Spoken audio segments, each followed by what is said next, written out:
धारासभ्य श्री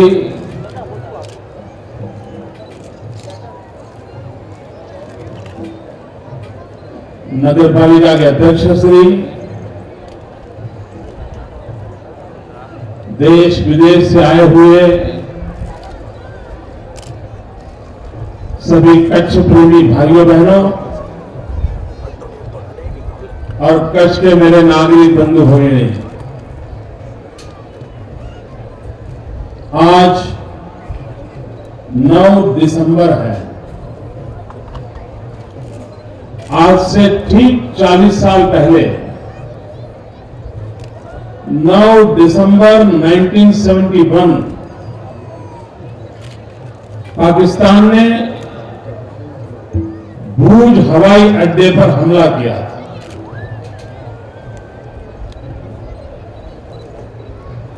और उसके बाद कच्छ की वीरांगनाओं ने भूज के नजदीक एक छोटा सा गांव माधावर,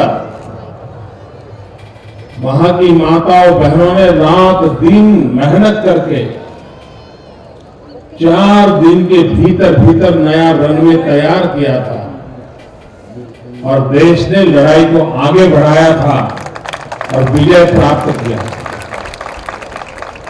आज 40 साल के बाद 9 दिसंबर को हमें एकत्र आने का अवसर मिला है। तब मैं युद्ध में इस देश की रक्षा के लिए जान की बाजी लगाने वाले सभी वीरों को नमन करता हूं और जिस मातृशक्ति ने दुनिया में अपने साहस और शौर्य का अप्रतिम उदाहरण दिया था, उस माधवर की माताओं बहनों को मैं शत शत नमन करता हूं, अभिनंदन करता हूं। पूरे विश्व में एक ऐसा उद्योग है जिस पर मंदी का कोई प्रभाव नहीं हो रहा, रिसेशन का कोई इंपैक्ट जिस इंडस्ट्री पे नहीं हो रहा है, वह इंडस्ट्री है टूरिज्म। कभी बारिश कम हो जाए तो किसान को नुकसान हो जाता है, कभी मंदी का माहौल हो तो व्यापारी को नुकसान हो जाता है। लेकिन टूरिज्म एक ऐसा क्षेत्र है कि जिसमें निरंतर बढ़ोतरी होती जा रही है। पूरे विश्व का अनुमान है कि आने वाले दिनों में टूरिज्म इंडस्ट्री बहुत बड़ा मार्केट कैप्चर करने वाली है। और अगर ये संभावना है, माइक पर बातचीत बंद करो, मैं अनाउंसर को माइक चालू है।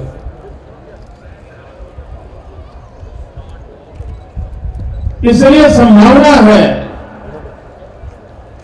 कि इस टूरिज्म का जो विकास हो रहा है, जो उसके लिए जितनी सज्जता करेगा वो उसका लाभ उठा पाएगा। भारत में टूरिज्म के लिए बहुत संभावनाएं पड़ी हैं, लेकिन उसके बावजूद भी हाई कॉस्ट टूरिस्ट को आकर्षित करने में हमारा देश उतना सफल नहीं हुआ है। अच्छा से अच्छा टूरिज्म के स्टैंडर्ड है high cost and low bulk. कम संख्या में लोग आए लेकिन ज्यादा से ज्यादा रुपया खर्च करेंगे। लेकिन हमारे देश का जो टूरिज्म है, जिसमें ज्यादातर विश्व के मिडिल लेवल की सोसाइटी के लोग आते हैं, बहुत बड़े बल्क में आते हैं और जितनी मात्रा में आते हैं उसके सप्रमाण ही धन खर्च पाते हैं। इस स्थिति को बदलने के लिए हमें प्रयास करना चाहिए। ये स्थिति मेंटेन रहते हुए भी हमने हाई कॉस्ट टूरिस्ट को आकर्षित करने का प्रयास करना चाहिए। गुजरात का टूरिज्म के नक्शे पर कहीं नामो निशान नहीं था। ज्यादा से ज्यादा सोमनाथ, द्वारका रिलीजियस टूरिज्म के लिए लोग आते जाते थे। इसके ज्यादा गुजरात में टूरिज्म शक्ति है, इस पर लोगों का ध्यान नहीं था। जो लोग बर्ड वॉचर्स हैं, जितनी वैरायटीज गुजरात की धरती पर उपलब्ध है, किसी एक राज्य में इतनी विविधता भरे पंछियों का समूह हिंदुस्तान के किसी राज्य में नहीं है। बर्ड वॉचर्स सबसे अच्छे टूरिस्ट माने जाते हैं, क्योंकि वो महीनों तक रुकते हैं और एक तो तय करके आते हैं कि मुझे इस बर्ड को देखना है, उसकी फोटो लेनी है।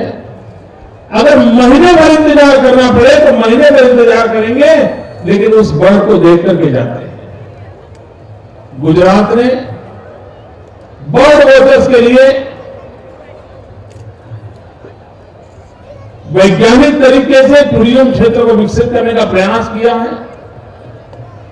लगातार इंटरनेशनल कॉन्फ्रेंसेस हो रही है। बर्ड्स के संबंध में बुक्स निकलने लगी हैं। डिजिटल मीडिया में गुजरात के बर्ड्स, उसकी तरफ लोगों का ध्यान आकर्षित किया है। उसी प्रकार से गुजरात मेहमान नवाजी के लिए जाना जाता है और सिर्फ मनुष्य को ही प्रभावित करता है ऐसा नहीं है, पंछियों को भी गुजरात की धरती पर आने के लिए हमेशा निमंत्रित करता है। और उसके कारण लाखों की तादाद में साइबेरिया से फ्लेमिंगोस हर वर्ष इस मौसम में हमारे मेहमान बनते हैं। हम लोगों के तो सिटी बहुत कम होते हैं, लेकिन मेरे राज्य में जगह जगह पर फ्लेमिंगो सिटीज होते हैं। वे आते हैं, अपना बसेरा करते हैं और अपनी जनसंख्या वृद्धि का भी सबसे उत्तम जगह वो ये मानते हैं। इस प्रकार से मेहमान नवाजी का प्रभाव सिर्फ मनुष्य तक नहीं, पशु पंखियों तक भी इसका प्रभाव पैदा कर हो, ये माहौल गुजरात की धरती पर है। गुजरात एक ऐसा प्रदेश है जहां पर हेरिटेज टूरिज्म के लिए सबसे अधिक संभावनाएं पड़ी है। हिंदुस्तान के अंदर पर स्क्वायर किलोमीटर सर्वाधिक अगर हेरिटेज मॉन्यूमेंट्स कहीं पर है तो गुजरात में। पर स्क्वायर किलोमीटर के हिसाब से अगर देश में देखा जाए तो सर्वाधिक heritage building, heritage monuments Gujarat की धरती पर है। हम लोगों की कोशिश है कि इस हेरिटेज टूरिज्म की ओर लोगों को आकर्षित करें। गुजरात का हैंडीक्राफ्ट, मित्रों, एक जमाना था कि गुजरात का हैंडीक्राफ्ट, जब हमारे पूर्वज विश्व व्यापार के लिए जाते थे, दुनिया के अनेक देशों में 400 साल से संबंध बनाए थे, वो सब जगह पर अपने साथ अपने हैंडीक्राफ्ट लेकर के जाते थे और दुनिया में उसका डंका बजता था। मित्रों, भारत के व्यापारिक जगत की कितनी ताकत थी। रशिया में एक स्टेट है अस्ट्राखान करके, उस अस्ट्राखान स्टेट के साथ गुजरात के संबंधों को हमने बनाया है। उस अस्ट्राखान स्टेट की विशेषता है कि वहां उनकी जो अच्छी से अच्छी दुकानें होती हैं, महंगी से महंगी जो दुकानें होती हैं, जहां पर लोग गारंटी से माल खरीदने जाते हैं, ज्यादातर उन दुकानों का नाम ओखा के साथ जुड़ा हुआ है। कहीं ओखा से शुरू होता है या बीच में कहीं ओखा शब्द आता है, क्योंकि हमारे ओखा से, द्वारिका ओखा पोर्ट से वहां सामान जाता था पहले। और अगर ओखा से कोई सामान आया है तो उसको उत्तम क्वालिटी का माना जाता है। जैसे अभी कभी मेड इन जापान आया तो तुम्हारा हमें मन करता है यार अच्छी चीजों की, उस जमाने में ये था। और उसका इम्पैक्ट ये है कि आज भी अस्ट्राखान के अंदर ओखा से संबंधित नाम वाली चीजें बाजार में बिकती है। इसका तात्पर्य हुआ कि हम लोगों के द्वारा उत्पादित चीजों का मूल्य कितना ऊंचा है, उसको भी हम प्रसारित करना चाहते हैं। भाइयों बहनों, हमारा कच्छ का सफेद रण, ये रण तो मोदी के आने के बाद नहीं आया है, रण तो पहले ही था, लेकिन देखने की दृष्टि नहीं थी। ये सामर्थ्य दुनिया को दिखा सके, ये कभी किसी ने सोचा नहीं था। लेकिन आज गुजरात जिस प्रकार से विकास कर रहा है, हम लोग नई ऊंचाइयों को पार करने के लिए जितनी ताकत ताजमहल को चांदनी रात में देखने के लिए आकर्षित करती है, उतनी ही ताकत चांदनी रात में हमारे कच्छ के सफेद रण को देखने के लिए ईश्वर ने निर्मित की। और मैं सभी यात्रियों से प्रार्थना करना चाहता हूं, मैं लड़कपन से इस रण में आता हूं,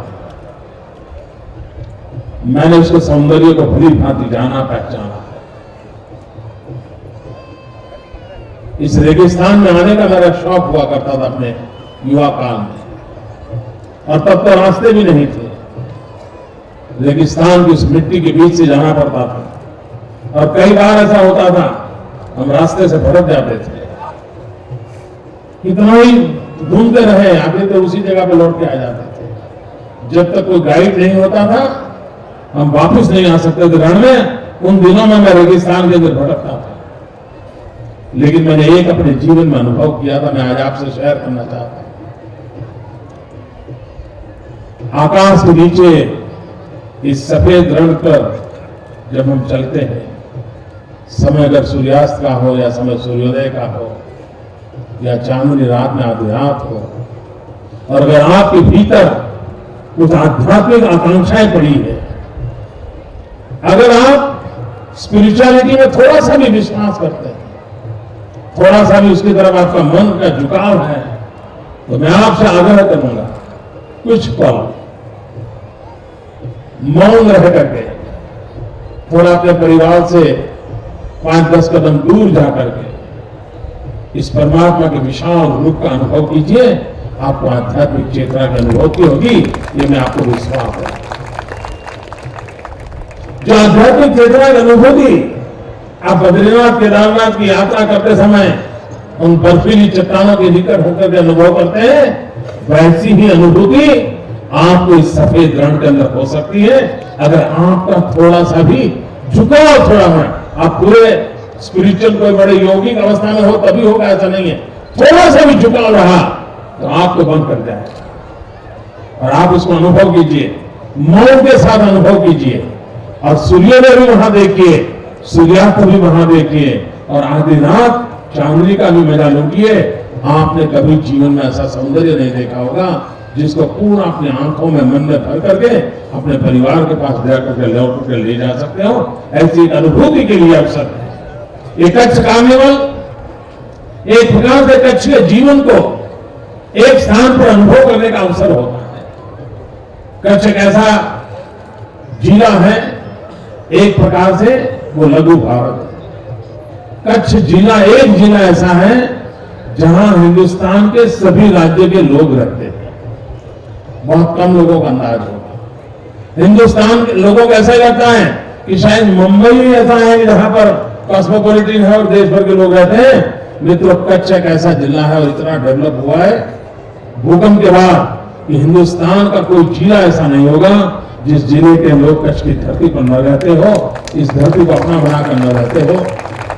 उनका भी, उनके माध्यम से भी आज कुछ हमें पूरे भारत का भी एक छोटा स्वरूप देखने का अवसर मिलेगा। मैं इस कच्छ कार्निवल में और रणोत्सव में आप सबका स्वागत करता हूं, और मैं देशवासियों को अनुरोध करता हूं कि आइए, हिंदुस्तान के पश्चिमी छोर पर, पाकिस्तान की सीमा पर बसा एक जिला आपको निमंत्रण दे रहा है। मित्रों, आज एक वाक्य घर घर में बोला जाता है। जिसको हिंदुस्तानी भाषा नहीं आती है वे भी उस शब्द को बराबर जान गए हैं। विदेश के लोग भी उस शब्द को बोलते हैं, और लोग खुद कहते हैं कच्छ नहीं देखा तो कुछ नहीं देखा, कच्छ नहीं देखा तो कुछ नहीं देखा। ये शब्द विदेशी भाषाओं में भी पॉपुलर होता जा रहा है। कच्छ में टूरिज्म का इतना पोटेंशियल है। 7 दिन भी कम पड़ जाए, इतना कच्छ के अंदर देखने के लिए बहुत कुछ है। यह इतिहास है, परंपरा है, हैंडीक्राफ्ट है, क्या कुछ नहीं है। जो साहस चाहते हैं उनके लिए भी अवसर है, जो आध्यात्मिक अनुभूति करना चाहते हैं उनके लिए भी अवसर है। समुद्र भी पुकारता है, रण भी पुकारता है। भाइयों बहनों, अगर गुजराती में कहना है तो हमारी रेताड़ भूमि है, पर हमारी रेताड़ भूमि है। आइए इस प्यार भरे कच्ची योगों के साथ आप भी अपने इस मौज मजा का आनंद का अवसर मिटाइए, आनंद लीजिए। बहुत बहुत शुभकामनाएं देता हूं।